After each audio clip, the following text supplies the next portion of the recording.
Agora nós vamos ver um pouco os equipamentos utilizados em espectrofotometria na região do ultravioleta e do visível. Como medir a transmitância ou absorbância de uma substância em solução? A amostra é colocada num recipiente transparente à radiação eletromagnética. Esse recipiente é a cubeta. O material da cubeta pode ser quartzo, vidro ou plástico. Lembrando que o vidro e o plástico são transparentes à radiação na região do visível, mas não são transparentes na região do ultravioleta. Já o quartzo é transparente à região do ultravioleta e do visível. Nós vamos trabalhar na região do visível inicialmente e vamos utilizar uma cubeta que pode ser de quartzo ou uma cubeta de vidro. A nossa fonte de energia é uma radiação eletromagnética e nós vamos utilizar aqui um detetor fotométrico. Então, sendo na região do visível, nós vamos utilizar como fonte de energia uma lâmpada de tungstênio. Então, nós temos o poder radiante incidente, P0, que vai passar pela minha amostra, atravessando a cubeta, que normalmente tem um caminho óptico de 1 centímetro. Parte dessa radiação é absorvida pelos analitos presentes na minha solução, né, presente na minha amostra, e parte, o que não é absorvido, é transmitido, é o poder radiante emergente. O detetor ele vai observar qual é esse percentual transmitido. Quando eu coloco um branco, eu tenho, então, um 100% de transmitância, todo esse poder radiante emergente é igual ao poder incidente, e quando eu coloco a minha amostra, parte dessa energia é absorvida. O que não é absorvida, ela é transmitida e é captada pelo meu detetor. Esse foi um experimento realizado no laboratório de análise instrumental. Nós temos uma placa com células fotoelétricas, capaz de transformar energia luminosa em energia elétrica. Aí temos os condutores. Ela está formando um detetor fotométrico com escala de absorbância e transmitância. Reparem no ponteiro, no visor, né, no ponteiro dessa escala, passeando nessa escala. Quando eu aponto a célula para a luz do laboratório, o ponteiro vai para 100% de transmitância. E quando eu bloqueio a passagem de luz, ele vai para 0 de transmitância. 0 de transmitância, 100% de transmitância. Com uma solução colorida que absorve parte dessa radiação, quando essa substância é colocada aí no caminho, o que nós observamos? Uma mudança, né? Uma variação aí na transmitância. Agora eu não tenho mais o 100% de transmitância, porque parte dessa energia está sendo absorvida pelo meu analito, pela minha amostra, por essa solução colorida, e o que não é absorvida passa pela amostra e é captada pela minha célula, por essa célula fotoelétrica. Então, aí nessa escala eu tenho cerca de 25% de transmitância, quando eu coloco essa solução no caminho da luz. Cerca de 25%.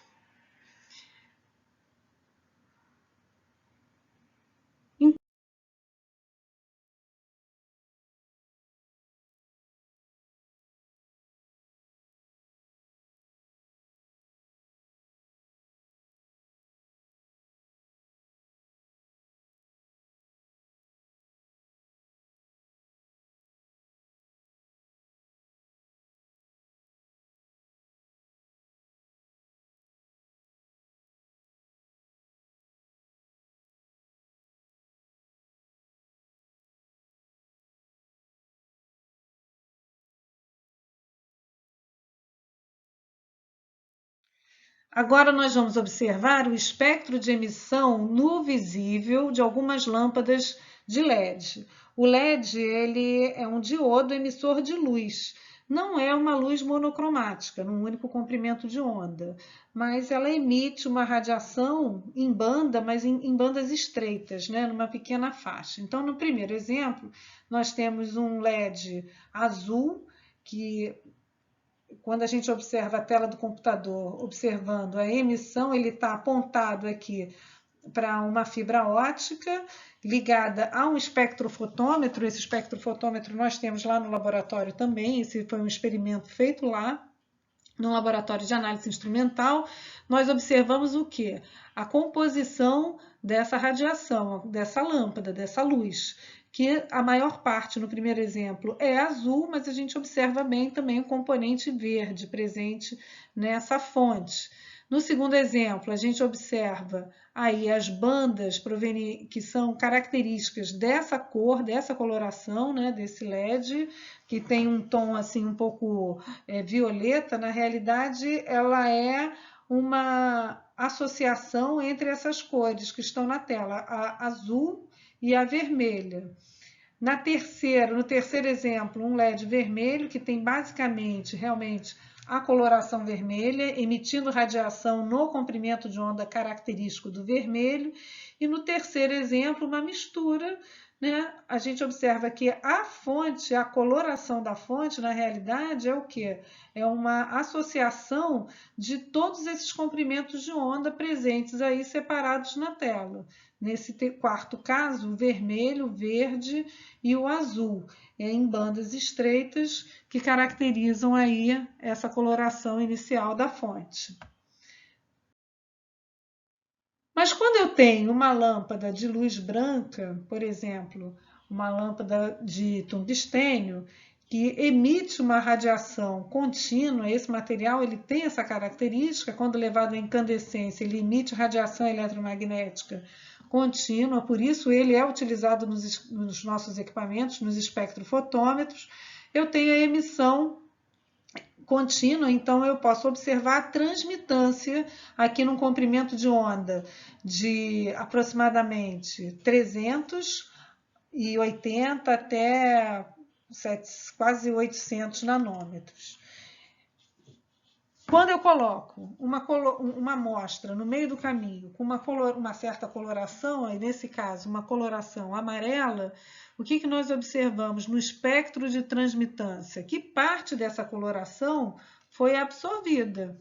Como é que ela foi absorvida? Pelos analitos presentes nessa amostra que absorvem nessa região. Então, essa parte do espectro foi absorvida, essa parte da radiação foi absorvida pelo meu analito presente na amostra. Reparem que essa região é a região do azul e, no entanto, a minha solução é uma solução amarela. Por quê? Porque ela está absorvendo radiação, que numa região onde ela vai usar essa energia para transições eletrônicas, que é característico da estrutura do meu analito.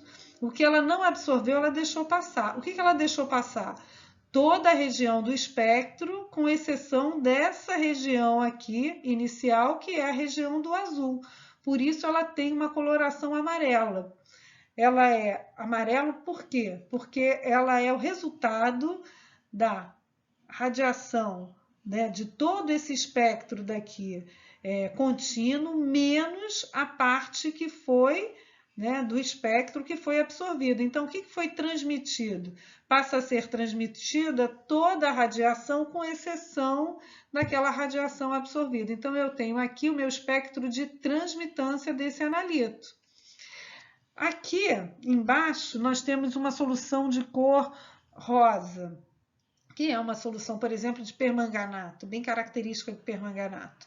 Nós vamos fazer uma prática no laboratório que é a curva de calibração, né? Uma prática da lei de Beer, onde nós utilizamos o permanganato.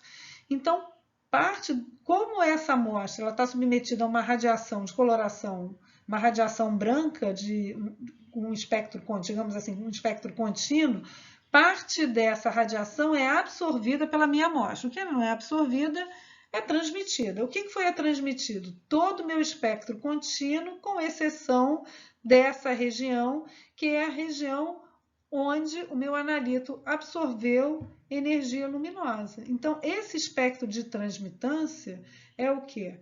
Novamente, todo esse espectro contínuo menos a porção de radiação que foi absorvida pelo meu analito. Por que ela tem essa coloração? Porque essa coloração é o resultado da coloração branca de todo o espectro contínuo, menos a cor, digamos assim, né, a radiação eletromagnética que foi absorvida. Portanto, a radiação absorvida aqui, a gente chama essa região, essa cor absorvida, de cor complementar. Por quê?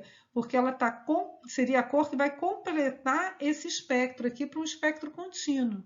Então, essa coloração da minha solução, ela é observada pela coloração, pelo espectro contínuo, com exceção da cor que foi absorvida, da radiação que foi absorvida, ou seja, da radiação complementar.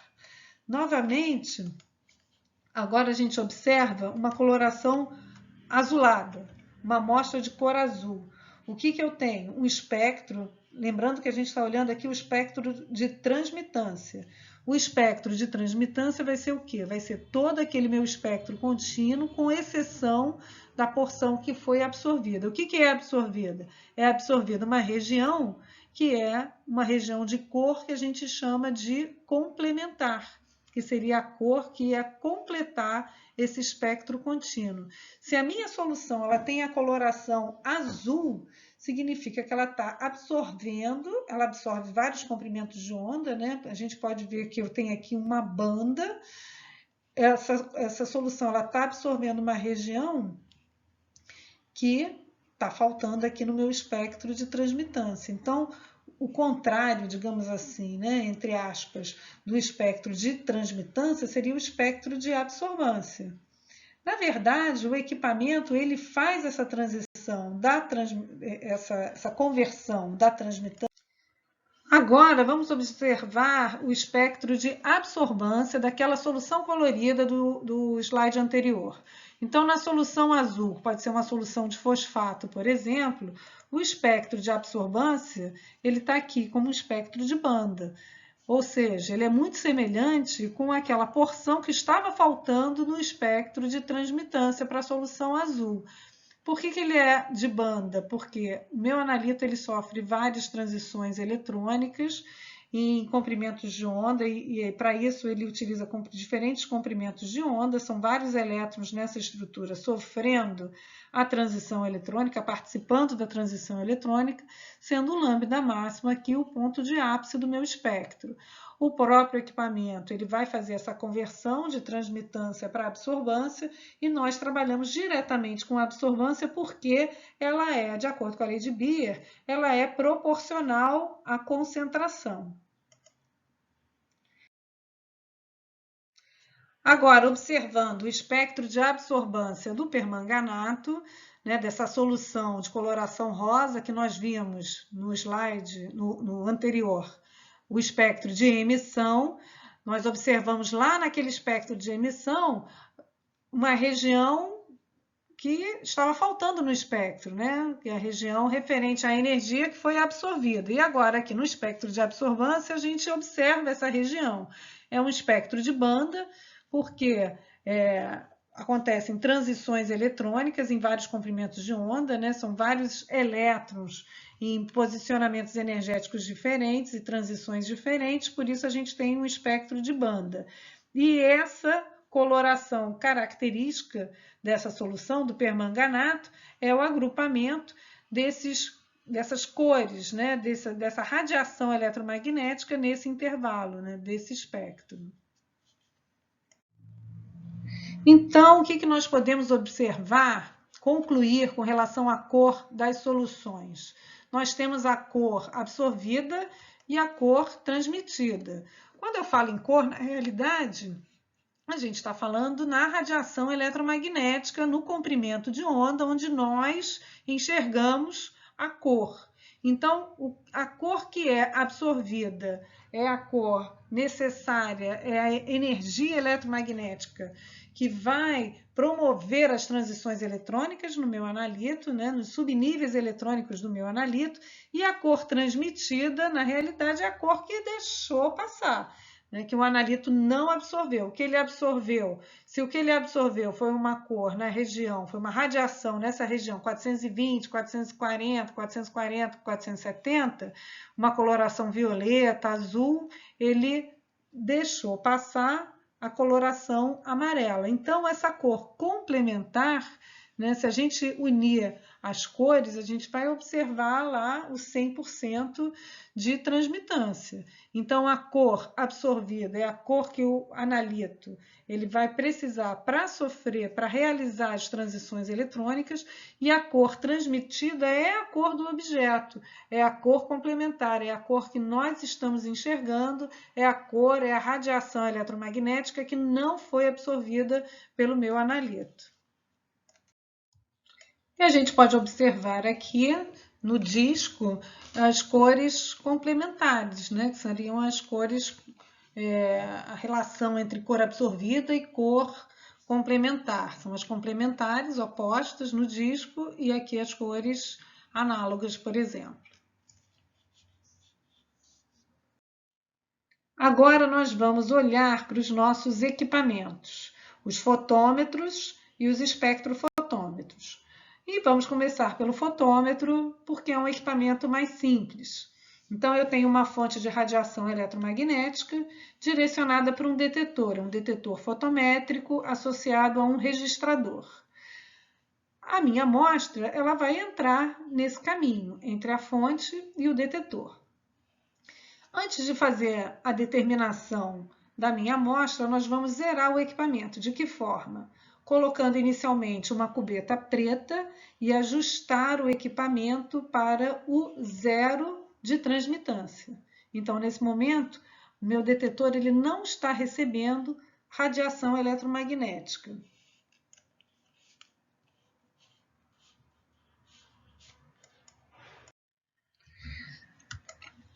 E em seguida, vamos ajustar o equipamento para os 100% de transmitância, utilizando normalmente água, né? Um solvente puro ou branco.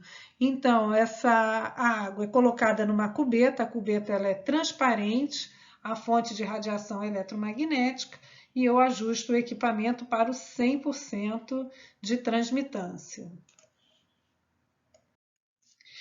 Em seguida, eu levei a minha amostra ao fotocolorímetro e observei que, de fato, houve uma pequena diminuição na transmitância, ou seja, aconteceu uma pequena absorção de energia dessa radiação eletromagnética.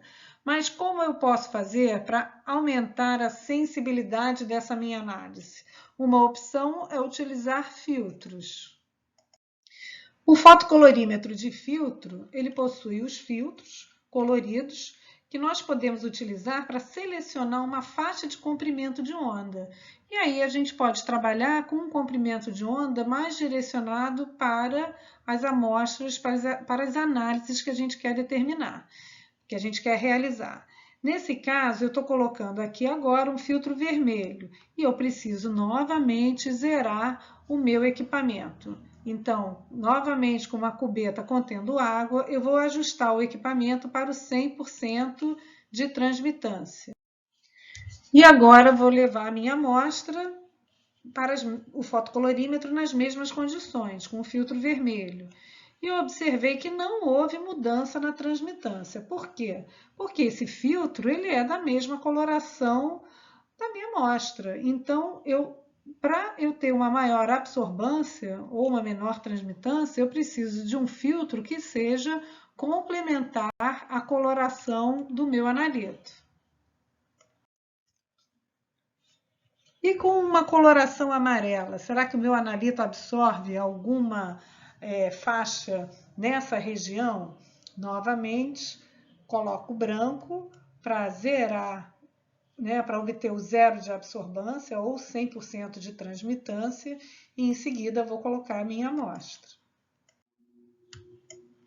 Agora levamos a amostra para o fotocolorímetro com filtro amarelo e observamos que a transmitância diminuiu um pouco. Realmente a amostra absorveu um pouco dessa radiação, mas de acordo com a cor, nós sabemos que essa condição não é ainda a condição de maior sensibilidade. Utilizando agora um filtro verde, que representa a cor complementar daquela coloração rosa avermelhada. Novamente, precisamos fazer o 0 de absorbância ou 100% de transmitância com uma cubeta contendo água. E, em seguida, colocamos a amostra. Levamos a amostra ao fotocolorímetro com o filtro verde e observamos a maior queda aqui de transmitância, ou seja, o máximo de absorbância. Então, essa é uma condição de maior sensibilidade, onde nós podemos trabalhar para determinar a concentração desse analito. Novamente, o experimento realizado agora com filtro azul. Mais uma vez, essa amostra, essa condição ela tem que ser zerada, com 0 de absorbância ou 100% de transmitância. E, levando a amostra para essa determinação, nós observamos também que há uma absorbância, mas a absorbância máxima aconteceu com filtro verde, que representa a cor complementar à cor da minha amostra. Nós podemos utilizar também um fotocolorímetro com fonte de LED. Qual é a diferença entre utilizar filtro e LED? O filtro ele vai gerar um intervalo de comprimento de onda, uma banda de comprimento de onda com uma banda mais larga do que o LED. O LED também emite uma banda de radiação, por exemplo, aqui na região do vermelho, e é uma banda mais estreita do que a banda gerada com o filtro vermelho. Então, qual é a diferença em termos de absorbância e transmitância para essas duas condições, para o fotocolorímetro com filtro e o fotocolorímetro com LED? Bom, aqui novamente, levando a amostra para o fotocolorímetro, nós temos que fazer novamente aquele procedimento de ajuste do equipamento, zerando o equipamento com 0 de absorbância ou 100% de transmitância, nesse caso aqui o 100% de transmitância, um recipiente transparente, a radiação, de vidro ou de plástico e contendo aí o meu branco, né, que é geralmente a água. Levando a amostra para o equipamento, novamente com a fonte vermelha, a gente não vê uma variação muito grande na escala de transmitância. Fazendo o mesmo experimento agora com o LED amarelo, zerando o equipamento com 100% de transmitância, levando a minha amostra, observei uma diminuição aqui na transmitância. Então, o que significa, novamente, que ela absorveu um pouco dessa energia, mas ainda não é a cor complementar. Quando a gente coloca a cor complementar, né, o LED verde contendo a cor complementar da minha amostra, novamente, fazendo o branco, 0 de absorbância ou 100% de transmitância, todo procedimento tem que ser feito, o ajuste do equipamento, e aí levando a amostra, o que a gente observa? Uma absorbância agora maior do que aquela observada com filtro. Por quê? Justamente porque o LED ele emite uma radiação nessa região, mas é uma radiação com uma banda um pouco mais estreita. É claro que a absorbância ela vai depender do tipo de amostra que eu estou analisando, né? E com o comprimento de onda máximo do meu analito. Mas os fotocolorímetros com fonte de LED, eles geram radiações com bandas mais estreitas, portanto, eles têm um pouco maior, eles são equipamentos que têm um pouco mais de sensibilidade um pouco maior do que os equipamentos com filtro. O ideal é que a gente tenha uma luz monocromática. Essa ainda não é uma luz monocromática. Essa é uma luz com uma uma faixa, né, uma faixa mais estreita que a faixa obtida pelo filtro, mas ainda não é uma luz monocromática. Eu só vou conseguir uma luz monocromática, e aí eu posso ajustar exatamente o comprimento de onda que me interessa, que é o comprimento de onda que o meu analito vai ter a máxima absorbância. Eu só posso utilizar uma luz, só consigo uma luz monocromática com um monocromador que está presente nos espectrofotômetros. Novamente, agora a observação desse experimento com uma luz azul e a minha amostra submetida a essa luz azul, novamente mostrando que a cor complementar é a cor que eu tenho maior absorvância do meu analista. Como atividade que eu vou pedir mais adiante para vocês, eu gostaria que vocês me explicassem por que o espectro da clorofila apresenta esse perfil. Quem poderia me explicar? Bom, sabendo que eu já coloquei uma cola aí, né? Coloquei uma folhinha verde e alguns comprimentos de onda, algumas radiações, algumas cores sendo absorvidas, algumas cores sendo emitidas. Então, a minha pergunta é: qual é o comprimento de onda máximo ideal para a determinação de clorofila e por que as plantas são verdes?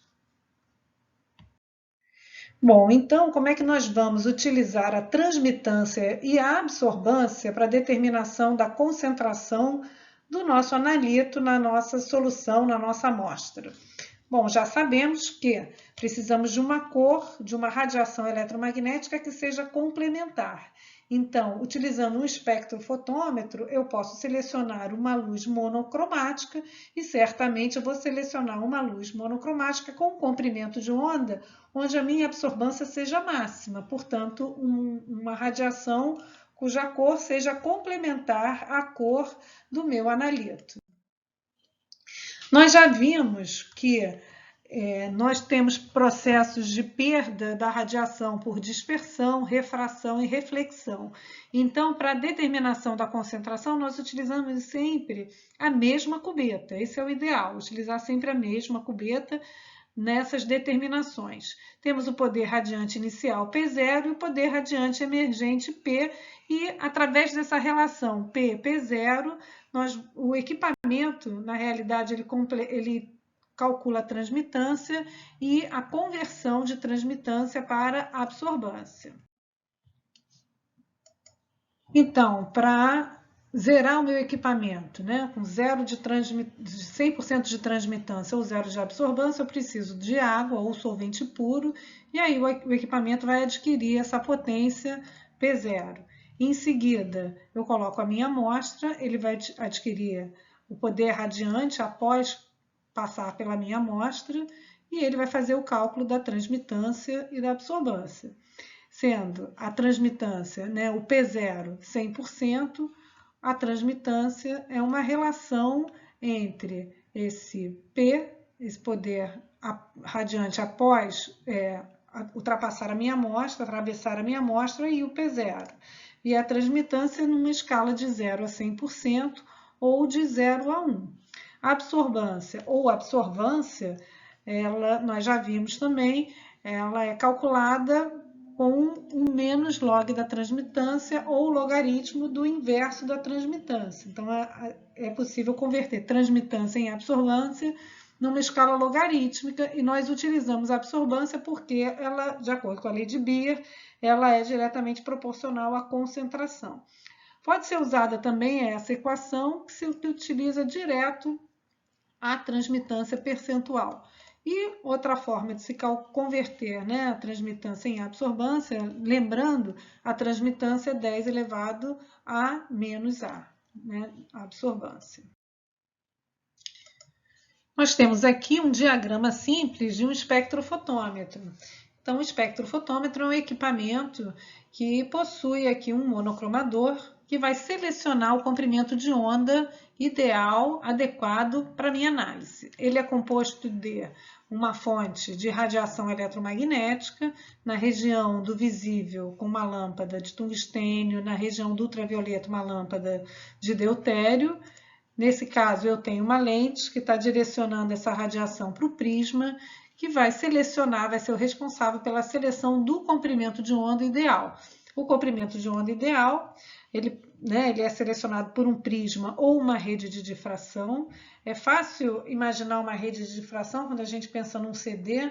Se a gente direcionar o CD para uma luz branca, a gente pode observar a formação dessas cores, né, no CD. Então, nada mais é do que uma rede de difração. Todo esse conjunto com lente, fendas, espelhos, né, com prisma ou com a rede de difração, eles compõem o monocromador, né, e é no monocromador que vai ser selecionado a luz monocromática. A luz monocromática é a luz com comprimento de onda ideal para a minha análise. Nós escolhemos sempre uma luz monocromática que tem um comprimento de onda responsável pelo lambda máximo, pela absorção máxima do meu analito. Então, o meu analito está aqui presente na minha cubeta, né, onde eu tenho a minha amostra, e na direção nós temos o detetor, uma fotocélula, associado a um registrador ou a um computador, adquirindo o sinal, né, adquirindo esse feixe luminoso. Então, nós temos os espectrofotômetros de feixe simples e feixe duplo. Esse é um diagrama de um espectrofotômetro de feixe simples, onde nós temos a fonte, claro, o monocromador, que é esse conjunto contendo fendas, espelhos, aqui nesse caso o prisma, né? Ele contém o prisma ou a rede de difração, e ele está sendo utilizado aqui para direcionar a luz monocromática, a luz que a gente quer trabalhar, em direção à cubeta, em direção à nossa amostra. Então, ele possui também aqui o espaço da cubeta e o detetor, o conjunto detetor, registrador ou um computador. Esse é um esquema de um espectrofotômetro de feixe duplo, né, um diagrama. Inicialmente, ele é como o diagrama de feixe simples, com a fonte, o conjunto do monocromador, com fendas, espelhos, e contendo aqui um prisma, né, pode ser o prisma ou uma rede de difração, direcionando a luz monocromática para o feixe de referência e a amostra. Então, nesse momento aqui, há uma divisão desse feixe. Uma parte do feixe ele vai para o feixe de referência, contendo o branco ou água, e uma outra parte do feixe, em paralelo ou alternando, ele passa na minha amostra. Qual é a vantagem do feixe duplo? O feixe duplo está o tempo todo descontando o branco da amostra, então eu elimino variações de temperatura, eu elimino algumas variáveis que podem interferir no meu resultado, como algumas variações de temperatura, umidade, oscilações da rede elétrica. Então, no feixe simples, o que nós fazemos? Nós precisamos zerar o equipamento, né? Utilizar o branco para o 100% de transmitância ou zero de absorbância e depois fazer as determinações das amostras ao longo do tempo. E o feixe duplo, ele está a todo momento descontando o branco, fazendo esse ajuste a todo momento. Então, os resultados, as determinações são mais exatas do que as determinações com feixe simples. E agora, para finalizar, nós temos aqui um diagrama simples também, um diagrama de bloco de um espectrofotômetro de feixe simples e de um espectrofotômetro de feixe duplo. Então, no feixe simples, eu tenho fonte, monocromador, a cubeta, o detetor, um amplificador, nesse caso aqui um visor, né, com um indicador e um registrador, e no espectrofotômetro de feixe duplo também a fonte, monocromador, a cubeta referência e a cubeta de referência e a cubeta de amostra, o detetor, o amplificador e, nesse exemplo, um indicador, ou um registrador, ou um visor, que vai me dar a informação de absorbância que a gente precisa para calcular a concentração dos nossos analitos.